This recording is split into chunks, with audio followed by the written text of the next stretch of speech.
Мессірнай аспабынан бөлек, мен қамыс сырнай деп аталатын тағы бір аспапты көтере келдім. Кішкентай ғана болып келеді. Кәдімгі қамыстан жасалады.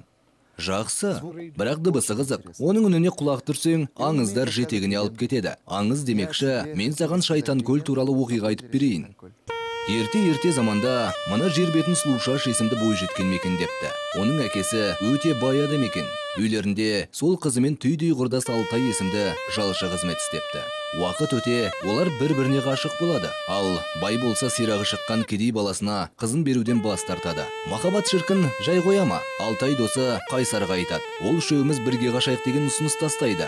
Осылайша жастар бір түнде бас ауған жаққа қаша жөнеледі. Жүре Қарқаралы маңындағы Жирен Сақал дейтін жерге жетеді. Сол маңға аялдап, аң атып, құс аулап тіршілік етеді.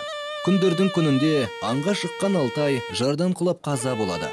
Сұлушаш осы уақытта паналаған тескен атты үңгірде сыбызғысын тартып, ой үстінде отырады. Сол сәтте алып арыстан үңгірге кіріп келеді. Қатты қорыққан қыз қашамын деп өзенге батады. Достары болған Қайсар оларды іздемекке маңайды кезе бастайды. Өзен бойынан қыздың көйлегін табады да өлгенін түсініп, Алтайдың да өмірден өткенін сезіп, қайғыдан ол да жар басынан секіріп кетеді. Міне, содан бері үш бірдей жастың өмірін қиған көлді ондағы жұрт Шайтан көл деп атап кеткен екен.